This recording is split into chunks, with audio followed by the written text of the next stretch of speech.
Добрый вечер. Вы смотрите телеканал АТР, в эфире Прайм Мацарский и я, Юрий Мацарский. А сегодня мне Прайм помогает вести мой коллега, журналист, главный редактор издания «Украина по-арабски» Мохаммед Фарджалак. Доктор Мохаммед, приветствую вас, спасибо, что пришли сегодня. Добрый день, всегда рад. Да. Мы с доктором Мохаммедом, в принципе, собирались говорить об украинцах на Ближнем Востоке, Да. но ситуация поменялась, и мы сегодня обязательно об этом будем говорить, но начнем мы с жителей Ближнего Востока, которые сейчас присутствуют в Украине. Почему? Потому что доктор Мохаммед, когда ехал сюда, в киевскую студию АТР, обратил внимание на то, как много жителей, как много людей с Ближнего Востока сейчас в качестве туристов находятся в Киеве, гуляют по центру украинской столицы, сидят в кафе, в ресторанах, как-то вот, в общем, проводят досуг. Пару недель назад на выходных я был во Львове, обратил внимание на то, что да, действительно, огромное количество людей из Саудовской Аравии, из других ближневосточных стран находятся во Львове, отдыхают, гуляют, знакомятся с красотами действительно прекрасного украинского города. Доктор Махмед, что происходит? Откуда такое количество? Никогда так не было, Да, так много людей с Ближнего Востока. Да, было заметно, да, иногда была слышна арабская речь. А сейчас кажется, что никаких других иностранных туристов нет, кроме жителей арабских да. стран. Полюбили Украину внезапно? Добрый день всем еще раз. Спасибо за приглашение. Украину в арабском мире всегда ее любят. И приезжие из арабских стран в Ближнем Востоке было всегда в виде студентов или бизнесменов или инвесторов. А что случилось именно уже после революции гидности, Украина начала действительно очень быстро переформатировать свои отношения в внешнем мире, обратила внимание, что Украина и арабский мир идеальные партнеры. Тогда был выход уже после визитов президентов и Порошенко, и Зеленский в арабские страны Галф. То есть мы говорим про богатых стран, Саудовская Аравия, Страны Катар, заливов. залива, верно? Саудовская Аравия, Эмираты, Катар, Бахрейн, и поняли, этим странам не нужно сделать визовый режим, наоборот, они к нам не будут. И только после ряд уже, кстати, вот должны и дипломатов, и депутатов, и было ряд встреч, и принять много законов, на котором вступили в силу в конце прошлого года, полной отмене визовый режим. И уже это первый сезон, летний сезон, в котором и граждане Саудовской Аравии, Катар, Кувейт, Бахрейн, Оман, они могут просто, имея паспорт на руках и имея именно билет, в Украину прилететь. Это совпадало одновременно тому, что Евросоюз закрыл частично свои границы и выдвинул ряд требований. И третий вопрос, Украина еще не раскрыта полностью арабскому миру. И к этому добавляем, что работа дипломатов, которые и там работают в А арабских как это? странах. Ну, то есть, я прошу прощения, что Да, вас перебиваю. да, Для того, чтобы привлечь туристов, для того, чтобы конечно, особенно массово привлечь туристов, для того, чтобы открыть регулярные да, рейсы, которые да, будут возить этих туристов, нужно сначала этих туристов заинтересовать. конечно, То есть да, каким-то образом, я сейчас не вкладываю да, никакого отрицательного не-не, смысла в это конечно, слово, да, да, продать им да, идею да. отдыха в Украине, поездки в Украину, времяпрепровождения в Украине. Как продается на Ближнем М, Востоке, как продается в богатых странах Персидского залива эта да, самая идея поехать и да. отдохнуть в Украине? Хочу просто напомнить, чтобы не будет арабский мир арабского залива, не И персидского.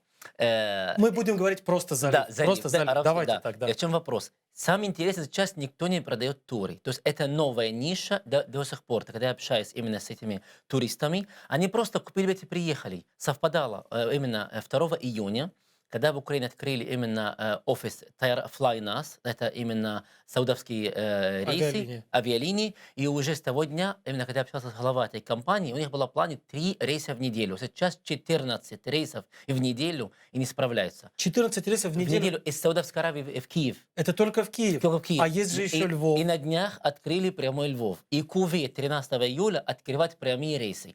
И эти вот именно стран, богатых стран, они для них был вопрос отдых. Они часто летали в Лондон, часто летали в такие страны просто на уикенд, на выходных. Для них это не проблема. И всегда мы вложили в этом и журналисты, и дипломаты, вложение убеждать Украину.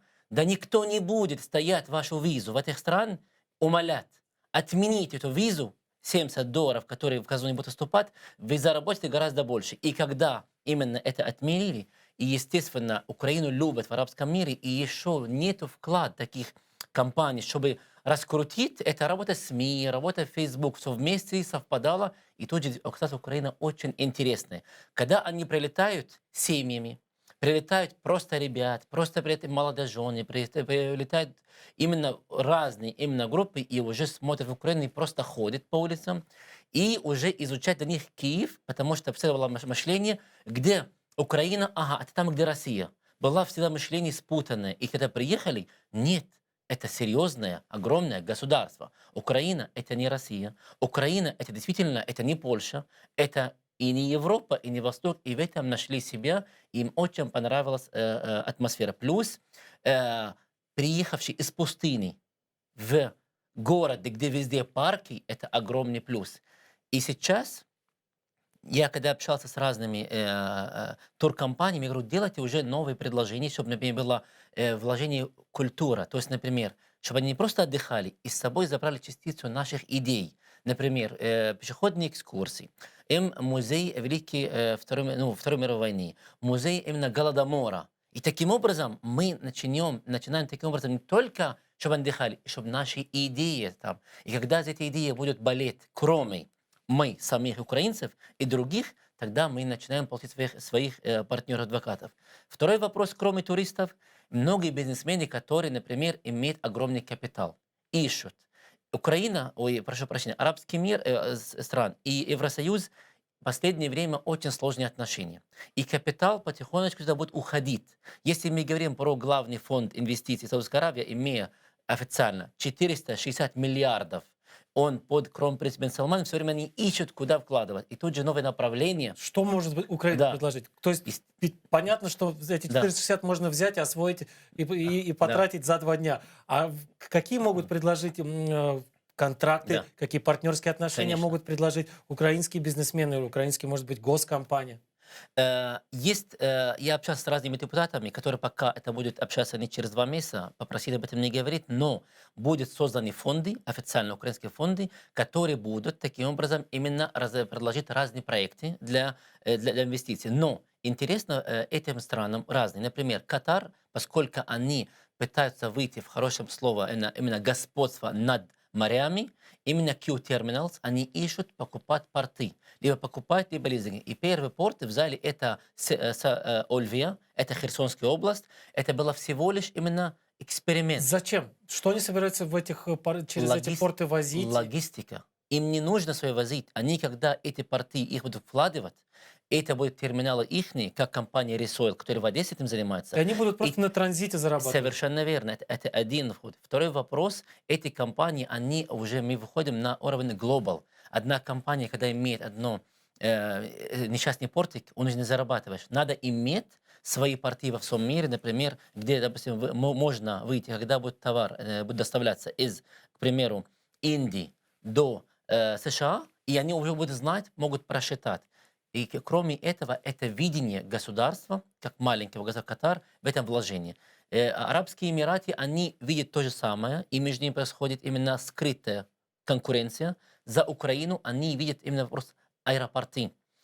Когда будет именно Qatar Airways или Fly Dubai, будет, к примеру, вложить огромные деньги в наши, например, аэропорты, которые во Львов, тогда они могут продать авиабилет жителям Великобритании, которые могут идти в Индию, к примеру. Пожалуйста, вам не нужно транзит сделать в Стамбул. Тогда и могут конкурировать именно Turkish Airways.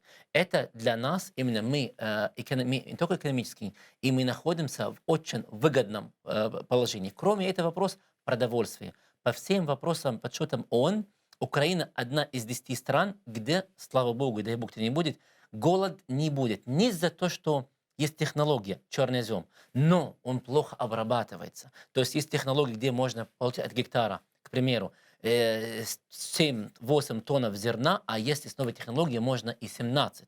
Вот для этого эти страны, поскольку они понимают, основная опасность для своих именно подданных, как Саудовская Аравия, это голод. Чтобы этого не было, они влаживают огромные деньги уже в Бразилии, в Дании, и Украина рассматривается, где они будут выращивать еду, и они таким образом себя обезопасили. Это вопрос так или иначе Да. денежный или околоденежный. Но есть Да, же вопрос еще есть вопросы государственной важности. Есть, Конечно, например, да. вопрос продолжающейся оккупации части украинской территории Да. Российской Федерации. Мы Так. говорим о частях Донецкой и Луганской областей и о Крымском полуострове. А здесь в деле деоккупации, в деле освобождения и украинских территорий, и украинских Да. граждан, что не менее важно, Ближний Восток и страны Ближнего Востока, наши союзники и партнеры, или это пока еще такие колеблющиеся, сомневающиеся государства? Это очень хороший вопрос, и я попрошу набрать терпение до конца в ответ. Этот вопрос я изучаю 3 года.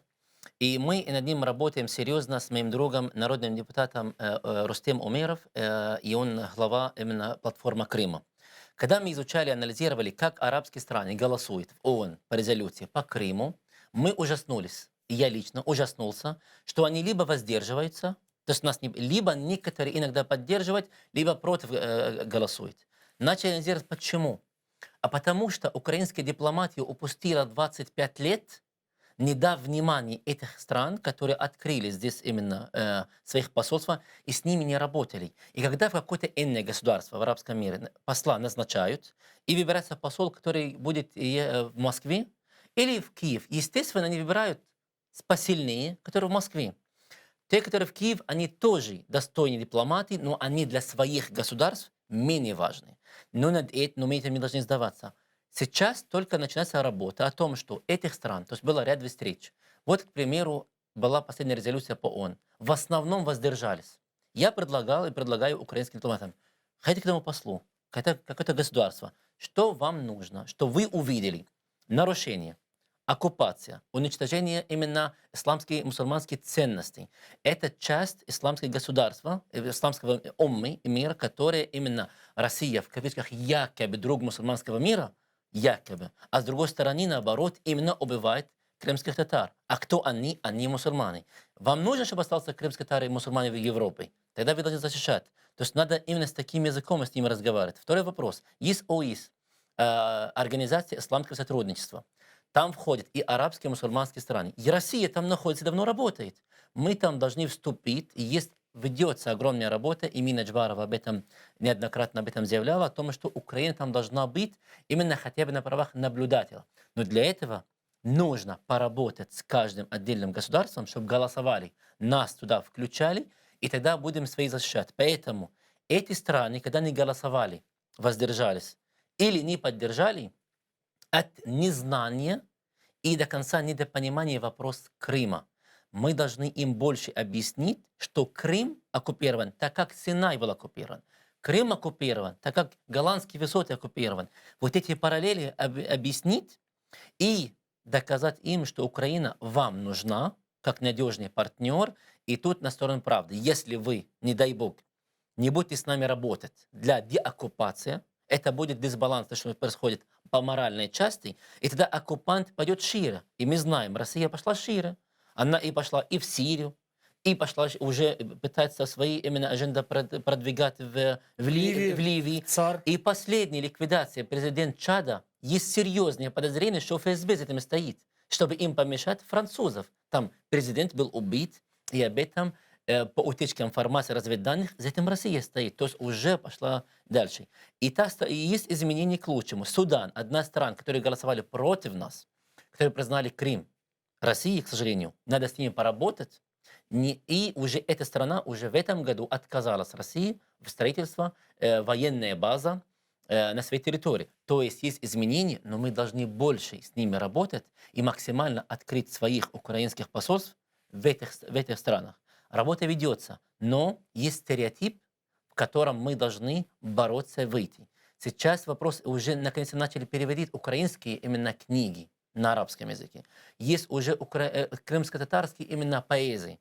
Когда вышел именно агент Агил Крымский на арабском, я его изучаю. Он жил в Бейруте в 1896 году. Я для себя открыл, я через его Через украинского писателя открыли я Ближний понял, Восток. насколько он об этом написал. Даже именно этот упомянул, когда он пишет, да нету хлеба в арабском мире, у них есть то, что наш хлеб, украинский хлеб, у них нет, у них есть тесто именно с водой.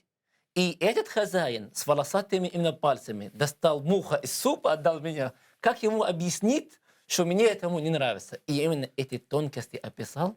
как и раньше там люди жили, описал, как миссионерски тогда именно было между соперничеством между Францией и Россией тогда будет православие или католики в Ливане. Никто так не описал, как именно тогда украинский востоковед.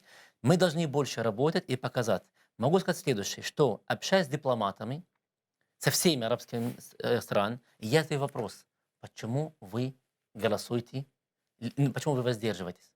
Почему вы должны быть находиться в зал? Голосуйте именно. Объясните почему. И нам говорили, что, чтобы никого не обидеть, наши послы, которые находятся в ООН там, Украина имеет свой представитель? Имеет Имеет. посол.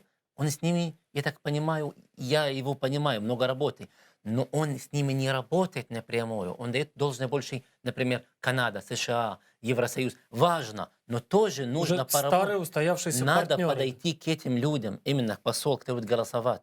Но по вопросу, что чей Крым, все арабские страны голосовали, что Крым Украина, за исключением Судан и Сирии. Сирия, мы не понимаем почему, потому что Асад марионетка Я Москвы, все время говорю, что если ему да, скажут из Москвы Луну признать российской, признает. он Луну признает российской. Совершенно верно. И он ни за что, если его унизили на своей же территории, на военной базе, рядовой офицер не позволил ему идти рядом с Путиным, ну, куда еще можно хуже. Но Судан, это был старый режим, который его уже нет, и я считаю, уже надо с Суданом поработать. Тут есть посольство, чтобы Судан меняло. Плюс это будет для нас выгодно, поскольку новые ребята в Хартуме хотят полностью уйти от стереотипов предыдущего режима. В этом мы тоже должны работать. Поэтому я убежден, что Украина и арабский мир идеальные партнеры, нету территориальных спор, нету идеологических спор. То, чего Украина производит, все нужно арабскому миру и наоборот.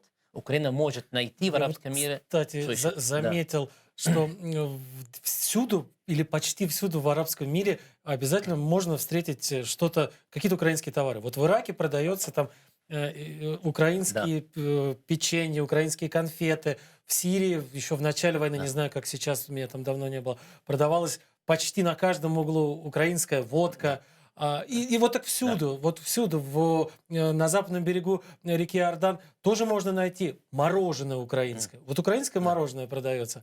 да, конечно. Какими путями попадают украинские товары на ближневосточные рынки? В том числе, скажем так, До, в страны, конечно, все-таки так или иначе опасные, в те да. страны, в которых идут военные конфликты или в которых есть, вот как сейчас в Ираке продолжается такая подпольная борьба. В Ираке когда уже была горячая фаза войны, все это попадало через Турцию. И даже было время, когда продавали украинские яйца, украинское масло, как made in Turkey. Пока не заметил об этом украинский дипломат, я говорю, стоп, это украинский товар. И тогда, когда Украина уже видела вопрос, новые видения, именно Made in Ukraine, и начала украинский МИД заниматься вопросом, мы хотим, чтобы наш ярлычок стоял, наш товар, и начали посольство этим именно высекать, тогда начали работать больше с экономическим атташе в Киеве. Доктор Махамед, Да. вынужден вас перебить, потому что к нашему разговору присоединяется наш с вами хороший знакомый, наш товарищ Ашраф Аль-Нимер, глава украинской диаспоры в секторе Газа. Доктор Ашраф, привет! Он сейчас в Мариуполе у родных находится. Очень рады вас видеть. Спасибо вам большое, Юрий. Доктор Ашраф, расскажите, пожалуйста, в двух словах сейчас объясним. Доктор Ашраф вместе с несколькими десятками украинских граждан несколько недель назад был эвакуирован из сектора Газа вскоре после военной операции, которая затронула во многом сектор Газа. Расскажите, пожалуйста, как сейчас эвакуированы, где, кто находится и как вообще обстановка, как настроение? То, что касается обстановка сейчас, более-менее есть перемир. Ну, я не знаю, никто, конечно, не гарантирует, сколько это будет продолжаться. Ну, знаю точно тех, кто приехал в Украину на эвакуацию в последнее время. Ну, все здесь находятся при оформлении своих документов и документы своих детей. Расскажите, пожалуйста, почему нельзя было эти документы оформить там, в Газе? С какими трудностями сталкиваются и сталкивались прежде украинские граждане, живущие в регионе? Почему нужно ехать и тратить время, деньги, добираться оттуда в Украину? Почему это не сделать в каком-нибудь из дипломатических представительств Украины? Да, это очень хороший вопрос. То, что касается, почему мы не сможем оформить свои документы в секторе Газа, это потому что у нас, так как вы знаете, закрытая зона со всех сторон. К нам не приезжает консул по много причин. Мы оформляем это через курьер, который находится на запад. И, конечно, это выходит очень большие деньги, и время тянет очень долго. Поэтому это одна из самых крупных проблем, которые мы встречаем в секторе Газа. Будет хорошо, если мы, конечно, пересмотрим этот вопрос. И, конечно, там будет официальный приказ для нашего уважаемого консула приезжать на границу, где там граница, чтобы оформить наших граждан свои документы. На самом деле, то, что произошло с документами, это долгая история, я не могу здесь рассказывать, но могу в короткие там несколько слов сказать. У нас до сих пор ждут даже около 32 девушки, которые им не удалось выезжать, потому что у них просроченные паспорта. Поэтому обстановка у нас очень, очень сложная. И еще намекаю, еще у нас тоже очень важный вопрос по решению ID-карты с израильской стороны. Мы, конечно, очень надеемся, что мы тоже поднимем этот вопрос, чтобы наших граждан, наших девушек именно, которые ждут уже более 20 лет этот ID-карта, чтобы они могли въезжать хотя бы границу нормально. Я сейчас должен сделать небольшую паузу, вас перебить, объяснить нашим зрителям, что сектор Газа не имеет доступа к... Там нет ни аэропорта, ни морского порта, с помощью которого можно добраться куда-то до других стран. С одной стороны территория Израиля, с другой стороны территория Египта. И для того, чтобы, например, попасть в Украину, нужно выехать на израильскую территорию, доехать до аэропорта Тель-Авива и оттуда уже лететь самолетом в Киев или в Харьков. Но для того, чтобы попасть на израильскую территорию, необходимы документы, и для того, чтобы эти документы были выданы, Киеву нужно плотно работать с дипломатами и с политиками в Израиле. Я правильно объяснил ситуацию, доктор Ашраф? Да, вы правильно объяснили. И, конечно, это же не зависит от нас, это зависит от израильского правительства, поэтому мы нуждаемся в помощи наших уважаемыми коллегами, которые в парламенте, они занимаются этими вопросами. Конечно, они знают очень хорошо, это очень долго там... Мы пытались через вас, через наших друзей этот вопрос поднять. И серьезно, будет хорошо, если, конечно, этот вопрос будет пересмотрен, потому что там нужно все равно разрешение от израильской стороны. Я еще хочу через вас передать наших уважаемых президент и парламент, и МИД, всех коллег, которые с нами поработали на эвакуацию. Большое спасибо вам большое. Тем более, Юрий, вы, конечно, вам тоже благодарность. Я не забываю ваш роль в этом. Вы играли хороший роль. И доктор Мухаммед Фараджалла, и доктор Мухаммед Бадауи, и доктор Салих Тахер. Всем огромное спасибо за вашу помощь. Еще, пожалуйста, хочу передать огромную благодарность наше посольство Украины в Тель-Авив и посольство Украины в Египет, которые действительно они указали всех своих наших усилий, чтобы облегчить и оформить всех девушек, у которых присутствовали на границу, у которых не было действующих паспортов. Всем спасибо. И я еще намекаю, что обстановка, понимаете, нас так как вы знаете, и Юрий, нас очень много, мы сами большая диаспора, и сами большие там, большая диаспора в секторе Газа, нас около 900 человек, поэтому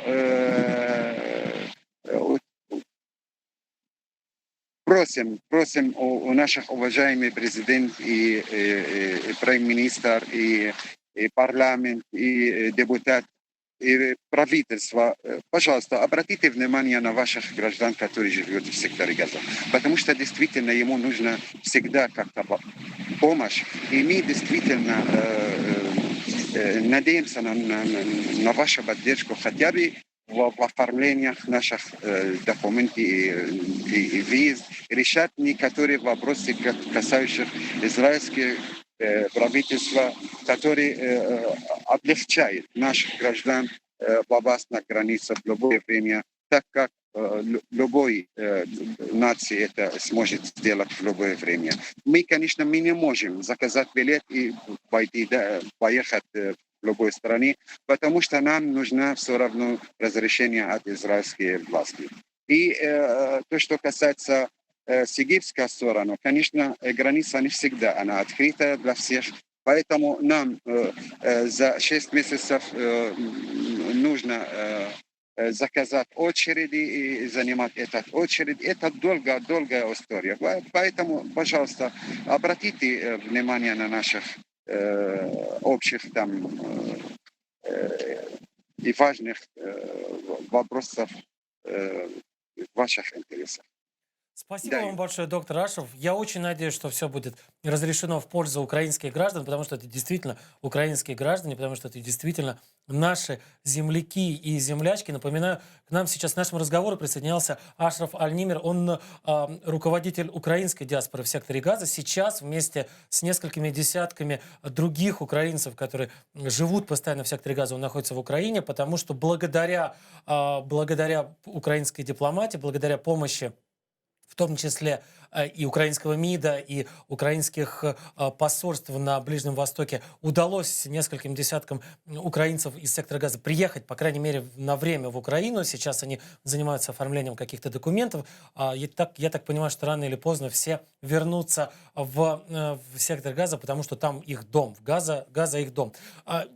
Доктор Мохаммед, я хочу вас подключить к разговору, но прежде чем вас подключить к разговору, хочу все-таки напомнить, что это действительно украинские граждане. И они, Конечно. даже находясь за многие сотни километров от Украины, находясь вот прям вот в самом сердце Ближнего Востока, остаются украинцами. И, например, отмечают национальные украинские праздники. Даже вот в 2019 году я ездил от телеканала АТР в командировку в сектор Газа и попал там на празднование Дня украинского национального флага. Есть очень короткий кусочек с празднования. Давайте посмотрим, как украинцы в Газе отмечают День национального флага. Правильно. Тарелки и ложки на тебе. Тарелки, ложки на мне. Вы вот все сверху нести, что ты мне не предупредила? Давай пошлем купить. Пластик с супермаркета. Ну да. Поверни вот это вот так вот. Видно. Меня можно фотографировать. Так, Шикарно. Шикарно. Ну куда ж вас рубашечкой, блин? А, точно! А ну иди сюда! Маруська, иди сюда! Вот это, иди сюда. Салам алейкум. Маруся, Амира, Даша, иди сюда. Таня, ти принесла вишиванку? Я Принесла? принесла. Є на мою таку, на мою Амірку, є вишиванка? Здравствуй. Вишиванка на мою. На мою Амірку. Є в тебе вишиванка чи ні? Бо вона зараз цей, плакати буде, що в неї нема вишиванки.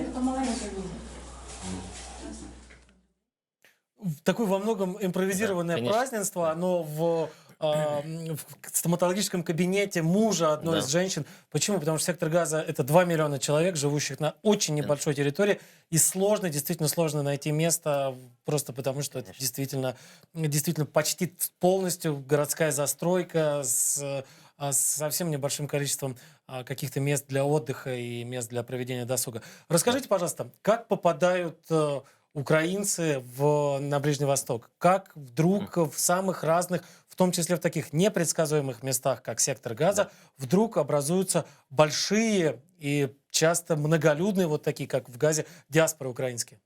Образование. Украине, конечно, Украина страдала много, когда была именно часть СССР. Она была второй республикой по важности. Но наследовала все-таки что хорошее. Именно вузов, около 450 вузов, Украина стала именно наследницей этих вузов. И тогда была идея продвижения во время для СССР, например, продвигать коммунизм через образование. Коммунизм ушел, совок пропал, слава богу, но образование осталось. И тогда именно, когда студенты сюда приезжали, некоторые просто учились, получили хорошее образование, уехали домой, и некоторые влюбились в украинских девушек и забрали с собой, и таким образом образовались семьями. Когда уезжая к себе домой, это мы говорим не только в арабских странах, это в Азии и Северной Африке, которые поехали туда, им понравилось, как жить, им понравилось тепло, фрукты, витамины. И многим нашли себе там место жить, там остались. И поскольку в арабских странах любят, чтобы была семья большая, даже три это только начало, естественно, уже украинцы стало, где мама, потому что украинская мама вокруг от друг европейки, она все равно любит созидать, и она все равно любит именно уют и быть. И эта украинская культура через маму, через украинки, передается этому ребенку, и поскольку арабский мир, он притягивает к себе эту культуру, и он, наоборот, дает им возможность развивать, нету в арабской ментальность, моя культура над другими, и все. Наоборот, Коран призывает всеми другими верами, другими обычаями, они должны жить комфортно. И даже Коран запрещает кому-то, заставить кого-то принять чужую веру. А если культура, именно многонациональное общество, и так начали украинские именно появляться. С появлением уже, скажем так, появление, я его называю опять после революции, украинского патриотизма. Потому что до 2013 года, если мы говорим честно, украинский мир существовал, просто украинцы. Но те, которые поднимали флаг Украины над своим автомобилем, своему именно своим магазином, Вот вы видели, только, женщины да, с, даже в Украине. с ленточками, с Совершенно национальными верно. флагами, И с как- пирогом, сделанным в виде Совершенно национального верно. флага. И как- Флага, дети в вышиванках. И как не было нам горько, эта война на Донбасс, все-таки был плюс, чтобы мы наконец-то поняли, что действительно нужно оценить независимость. Она нам досталась бесплатно. Просто СССР развалился, мы не воевали и получили. Но, к сожалению, все правительства с 91 года до 14 никто не занимался воспитанием, внушением патриотизма, что-то надо ценить. Только после того, как пролился кровь на Майдан, люди это вдруг опомнили, что они оказались украинцы.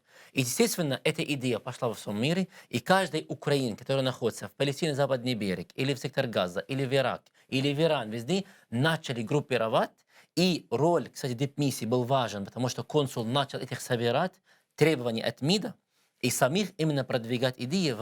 Даже интересно, когда даже возле пирамидах развернут вышиванку и так далее. И это то, что пугает агрессора. Они хотели нас уничтожать как понятие. Обратите внимание, когда выступает Жириновский и другие, они не говорят, что украинцы хорошие или плохие. Они говорят, нет Украины.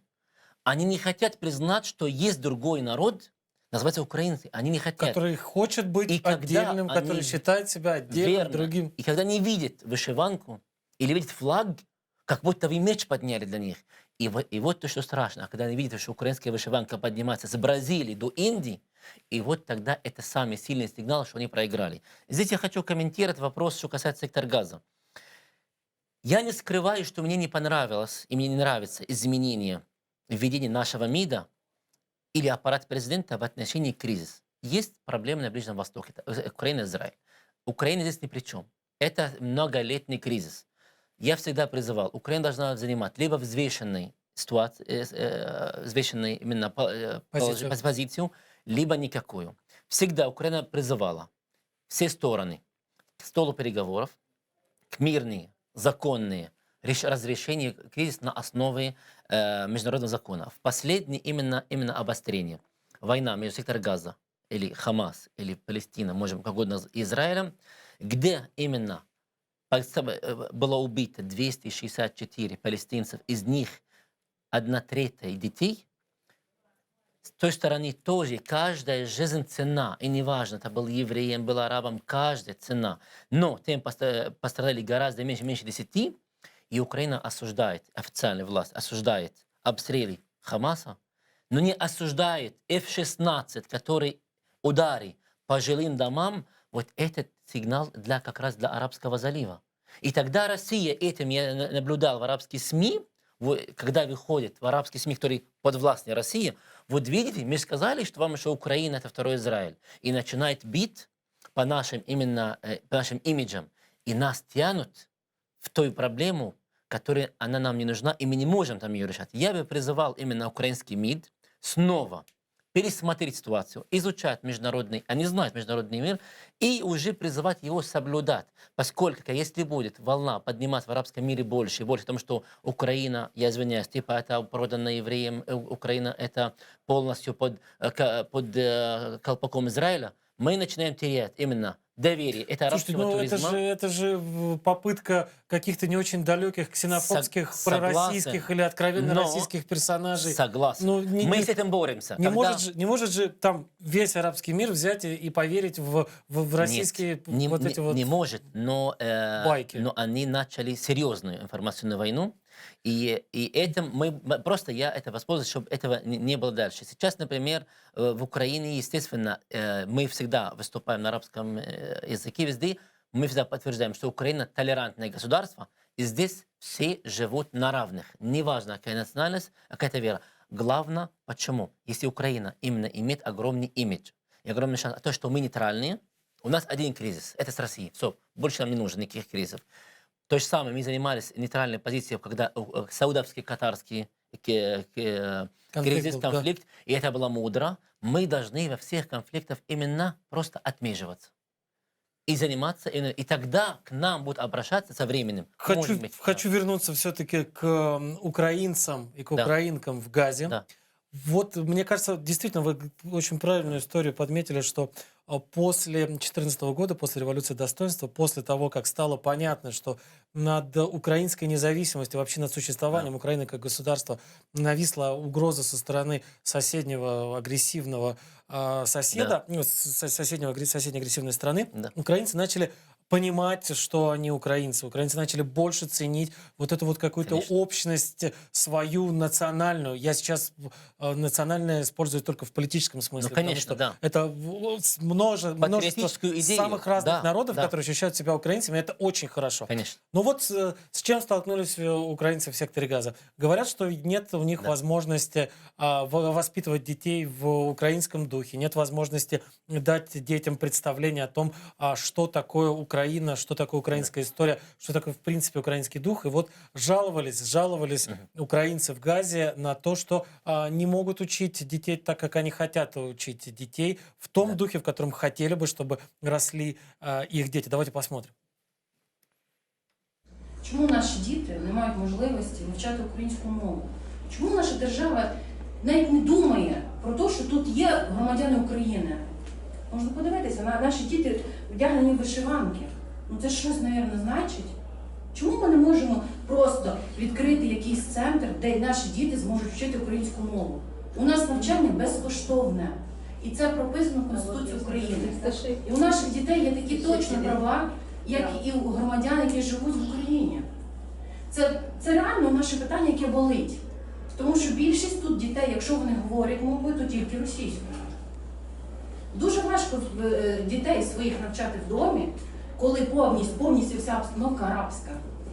Дуже мало дітей, які говорять навіть російською. Я вже не кажу про українську. Українську це 2-3 слова вони знають.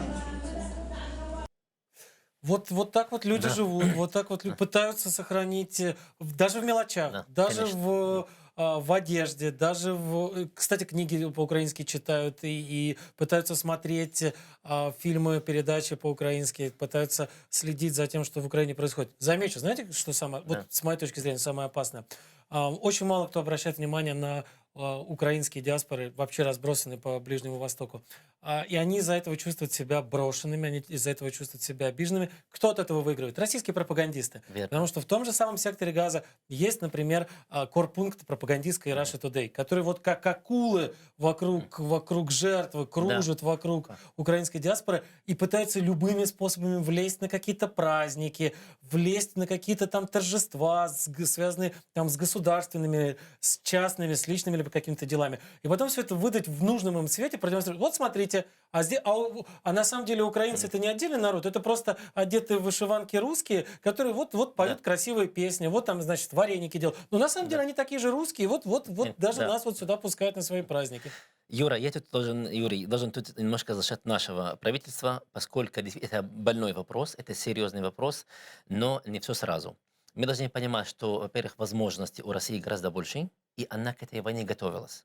Было вложено огромное, Russian Today вложилось почти 5 версий на разных языках, начиная с испанского, заканчивая арабским, миллиарды. Они к этому готовились. Мы до 2014 года были в розовых очках. Даже кто-то ходил, говорил, нам зачем нужна армия? Вот Швейцария. Люди жили в иллюзии, в мире, где якобы все хорошо. Только мы проснулись.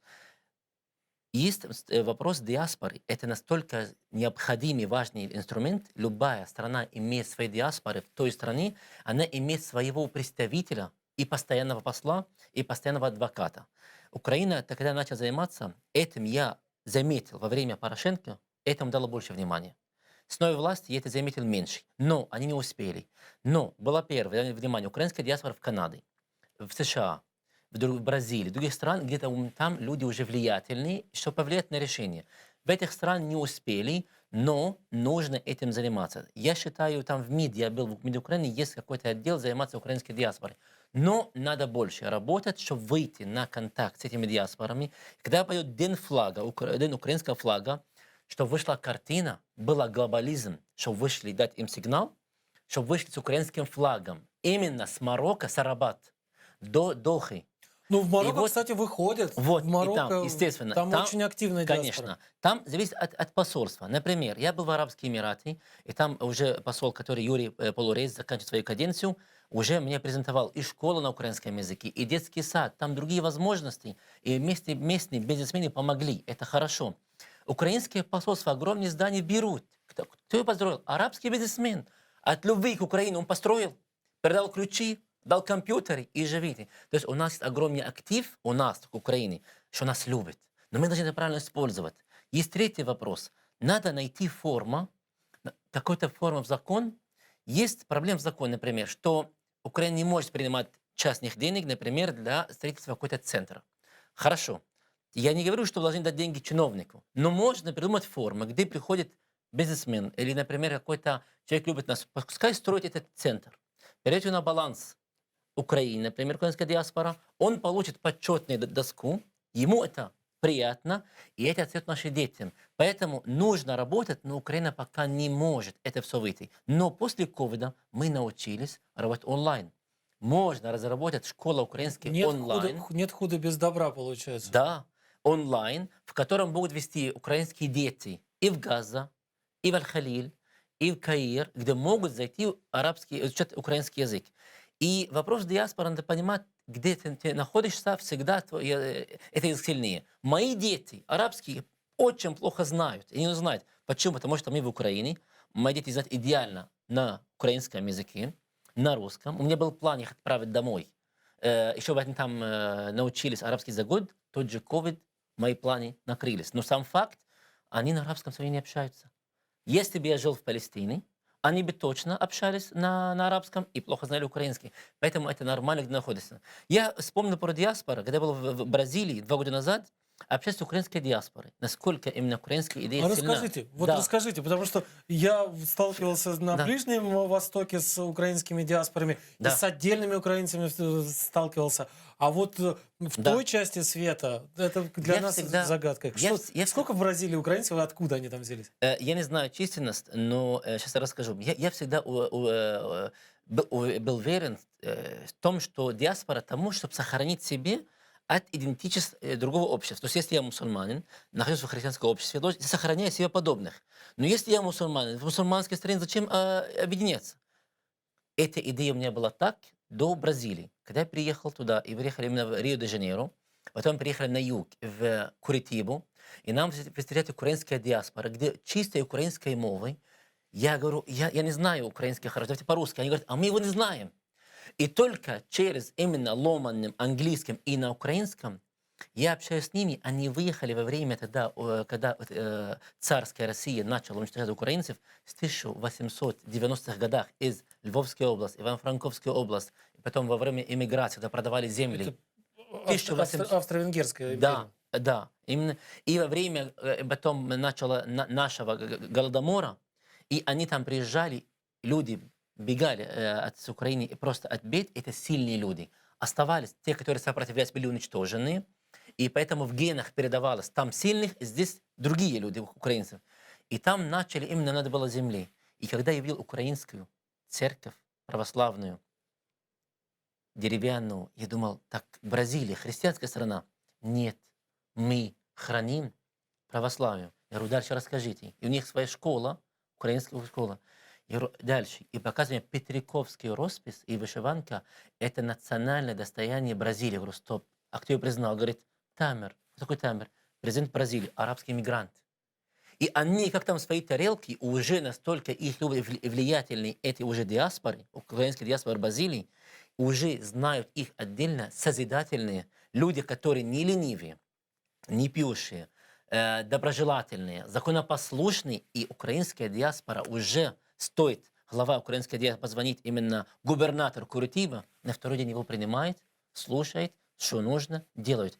И этот, когда начал вопрос именно уже агрессии России, посольство Украины в Рио-де-Жанейро очень быстро смогла нас остановить с ними контакт, и это было четко, дало понять бразильцам, что Украина терпит оккупацию, что вопрос Украине нужно вот голосовать с нами, и вот что такое диаспора. И там, где мы говорим, есть 100 лет. Диаспора в Газе и 30 лет. Но мы должны ее поддержать, чтобы лет через 50-100, когда скажем, ребята, нужна ваша поддержка, и тогда поддержат. И обратите внимание, Россия сильнее и богаче, и тоже есть в Бразилии, но не проиграли войну. Благодаря кого? Наших диаспор, нашей дипломатии. Диаспора – это одни из сильнейших инструментов. Ливан. Soft power. Soft power, который Мягкая уже сила, проникла. которая Верно. путем давно налаженных хороших отношений с элитами политическими Верно. может на сторону своей родины, далекой Конечно. исторической родины, склонить дипломатов, склонить Совершенно политиков, верно. склонить медиа и так далее. И если их находить, один из главных управляющих внешнюю разведку Канады, украинский иммигрант. Когда таким обращаемся этим, я даже недавно узнал, что за счет денег украинской диаспоры в Канаде, они собрали $5 миллионов, собрали всех, положили в счет. За 100% они получают от банка, и эти деньги не идут кому-то, они их берут, местные уже украинские канадские граждан, их в Украину отправляют, либо приглашают украинских граждан в Канаду, и их поднимают их уровень, повышение и так далее. Можете представить, это мини-государство, это просто огромный лайнер со многими двигателями, которые работают в нашу пользу. Вот что значит правильно налажен диаспора. Что им надо от нас? Уважение и контакт. Чтобы просто этот Иван, Игорь находится в Палестине, находится везде где, чтобы знал, что его родина о нем не забыла. Раз в году можно придумать такое понятие форум всех украинцев мира, в котором это будет сильнейший инструмент в руках Киева. И тогда, когда именно украинки и украинцы встретятся, кто может, на этом форуме, которые именно приехали из Китая, и приехали из Канады, и приехали из Южной Африки, и приехали еще из стран Евросоюза, вы можете приехать, это какой инкубатор идей, который работает в нашу пользу. И тогда именно полностью машина брехни России, она будет бездействие. Но это же, я понимаю, о чем вы говорите, но с другой стороны, я тоже понимаю, что это такой процесс очень-очень не быстрый. Это Конечно. длительный процесс, потому что это тысячи самых разных людей, Да, живущих в самых разных странах, верно. к каждому из которых нужно найти подход, каждому из которых нужно что-то объяснить, напомнить о себе, а плюс еще все они должны выстроить отношения с местными какими-то Не элитами. нужно. как раз эти люди, они следят за нами, за Украиной, они в курсе. Им, поверьте, нужна им от нас только внимание. Ни денег, ни какой-то юрподдержку. Можно. Внимание. К примеру, если украинская диаспора попала в какой-то, например, несправедливый подход в какой-то страны, что стоит для украинского мира отборить ноту этой страны? Просим вас разобраться в данной ситуации по отношению наших граждан там. К Я вас примеру. перебью, потому что не так много времени осталось. Как раз о внимании. Есть еще один кусочек видео из Газы. Женщины жалуются на то, что внимания не уделяют настолько, что даже на выборах проголосовать не могут, на украинских выборах, хотя они очень хотят это сделать. Если бы вы видели, как мы следили за выборами. Да, Вы я не уверена, видели, что у на меня Украине дети, так не взрослый следили. ребенок. Мы танцевали, взрослый после как ребенок. Зеленский победил. Да, Она мне я начала танцевать. просто говорить, я не открывала новости, уже не помню, как раз день выборов мы пришли, были приглашены у нас на обед, и они у нас сидели. И мы вот так вот сидели. И мы, футбол. Это даже не футбольный матч был, это было что-то, ребенок, которому 21 год, который на Украине, в общей сложности, может, 5 лет прожил, старшая моя дочь, потому что она собирается все-таки ехать туда и собирается строить будущее там. Она так переживала, все, никто, ни звука, я хочу слышать, я хочу видеть, то есть все новости. Старалась слушать все политические каналы, которые есть со всех сторон. То есть, но опять-таки нам не дали возможность сделать выбор. Мы следили за выборами, но выбор мы не смогли сделать, потому что, опять-таки, не было такой возможности. Нам не дали возможность выехать, и к нам сюда никто не приехал. Антарктида, там 10 пингвинов и 4 представителя, кто у нас работает. Проголосовали, там 11 человек, пингвины. Полярная станция. Обалдеть. Я маме отослала фотку, говорю, мама, я тоже хочу как пингвин, я тоже хочу голосовать. Вот такая вот история. Вот хотят принимать конечно. участие и Верю, в политической, и верю, в общественной, и в культурной жизни страны, родной страны. Не Конечно. получается. Нужно, даже путь из 1000 миль начинается. С одного шага. Нет смысла сначала. Сначала надо подумать, я хочу делать шаг, и пошли дальше. И уже после этого будет уже не 1000 миль, а 999 минус 1 шаг. Главное идти. Есть именно правило. Невозможным становится возможным после первого поступка. Любой даже именно поступок, он невозможен до тех пор, пока мы уже начали пробовать. Можно это сделать, но, естественно, нужны, например, есть уже выборы за границей были во многих дипломатических представительствах, мы должны понимать, нельзя просто так это отправить. Нельзя взять, привести какую-то вот эту урну Только и там, сказать, бросайте можно. ваши бюллетени. И внимание Украина должна брать больше таких именно мест, где нету посольства. Это сектор Газа, это Судан, это в тех странах, где нет украинских посольств, то есть дать возможность Тунис, Ливия и других. Диаспора – это сильный инструмент. Это наш адвокат, это возможно, инвесторы, это будущее, именно это наша народная дипломатия, это инструмент, который не сломать, и который именно это наши флаги по всему миру. Это должны потом работать и дальше направляться. И уверен, огромная возможность возложена на плечах дипломатов. Это не просто, но я верю, что это возможно. Ливан, у них отдельное министерство занимается диаспорой. Что такое? Алжир этим занимается, Марокко. Марокко насчитала, по-моему, 2 миллиарда доход в стране от просто диаспоры. Это очень сильный инструмент. Мы должны это все понимать и к этому дать внимание каждому, где бы находился. И вспомним, Лариса Украинка жила и училась в Египте. Повесть ее уже на арабском. То есть наши отношения давние. Надо их именно, просто с них стряхивать больше. И то, что осело в истории, больше напомнить, что мы, украинцы, мы не какой-то другой нации, и мы со всеми хотим жить мирно, мы никому не даем в обиду себя, и тоже мы никому угрозу не представляем. И тогда уже нас уже уважать, будет больше уважать, и тогда можно выработать, и тогда агрессор поймет, что он слаб, он сломался, и начнет менять подход к нам. У меня самый последний вопрос, потому что у нас почти не осталось времени. Скажите, пожалуйста, доктор Мохаммед, мы возвращаемся к тому, с чего начали. С туристов, с денег, с внимания, которое сейчас приковано в арабском мире к Украине. Верно. Когда, в конце концов, закончится пандемия, и когда откроются для них и для денег, и для людей, и для идей европейские границы, есть ли опасность, что они отвернутся от Украины и повернутся туда, в те края, в те страны, которые им более привычны, более знакомы? более любимы, может быть, ими. Только наши неправильные поступки могут это сделать. Я обратил внимание, есть такие негативные сигналы, особенно в самом центре столицы, на Бессарабке и других, когда, к сожалению, уже чашка кофе стоит 120 гривен. Даже Сколько? 120 гривен. Ничего эспрессо. себе. Даже в Ганновер и в Гамбург 1 евро. Я обращаюсь к всему бизнесу. Если к вам люди приехали, они пока не знают языка, они очень быстро разберутся, что их обманывают. А если их обманывают, они уже прилетели, они больше не вернутся. Но если они купят за эти деньги 10 чашек, он пускай эти 10 заплатит. И это будет наш доход. Наши поступки правильные, гостеприимные, а это единственный залог, что эти к нам вернутся. И наоборот. И тут вопрос про инвестиции, что вопрос, я хочу обратиться опять к нашим военным в Украине. Арабский мир вложил в украинскую оборону. И, к сожалению, Украина не оправдала надежду. Надо снова работать.